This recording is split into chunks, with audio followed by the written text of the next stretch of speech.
2010 সালের ৩ জুন ঘড়ির কাঁটায় রাত ৯টা বাজতে আর মাত্র কিছুক্ষণ বাকি।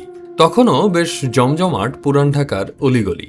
আর ঠিক সে সময় ঘটে যায় দেশের ইতিহাসের সবচেয়ে মর্মান্তিক অগ্নি দুর্ঘটনা, যে ঘটনায় ঝরে যায় ৭২টি পরিবারের ১২৪ তাজা প্রাণ, আহত হন ২০০রও বেশি মানুষ। ভয়ানক সেদিনে নির্মম এক দৃশ্যের সাক্ষী হয়েছিল দেশবাসী। আপনজনকে চোখের সামনে পুড়তে দেখেছেন অনেকেই। চোখের সামনে নিজের শিশু সন্তানকে পুড়ে ছাই হতে দেখেছেন বাবা। আহত স্বামী সন্তানের মৃত্যু কামনা করেছেন স্ত্রী ও মায়েরা। ৪৩ নবাব কাটরার বাসিন্দা গুলজার আলীর ৫তলা বাড়ির নিচতলার রাসায়নিকের গুদাম থেকে লাগা সেই আগুন ছড়িয়ে পড়েছিল প্রায় আধা কিলোমিটার এলাকায়। যে আগুন জ্বলেছিল ৩ ঘন্টারও বেশি সময়। আগুনের লেলিহান শিখায় পুড়ে ছাই হয়েছে ২৩টি বসতবাড়ি, দোকানপাট ও কারখানা।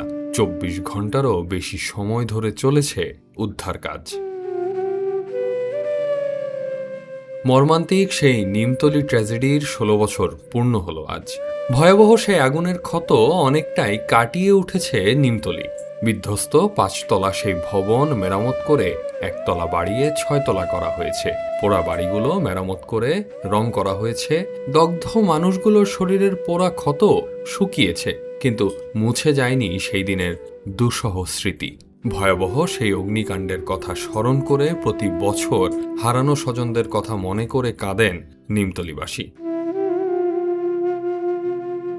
১৬ বছর পার হয়ে গেলেও ভয়াবহ এই ঘটনার সুষ্ঠু বিচার পাননি নিমতলিবাসী। হয়নি কোনো মামলা, শনাক্ত করা যায়নি এর পেছনে দায়ীদের, শাস্তি হয়নি কারো।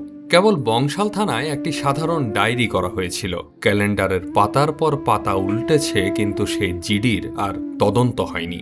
সংশ্লিষ্ট সূত্র বলছে, রাজধানীর পুরান ঢাকার রাসায়নিকের গুদাম ও দোকান রয়েছে ২৫,০০০-এরও বেশি। এর মধ্যে অনুমোদন বা লাইসেন্স আছে মাত্র ৮০০টি, বাকি সবগুলোই অবৈধ। প্রাণের পর প্রাণ ঝরে, কিন্তু পুরান ঢাকা থেকে ঝুঁকিপূর্ণ কেমিক্যাল সরে না।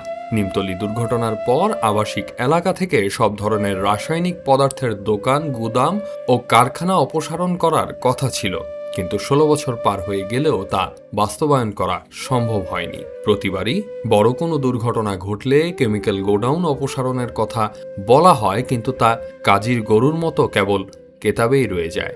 শুধু মরে যায় গরুর মতো বেঁচে থাকা কিছু মানুষ।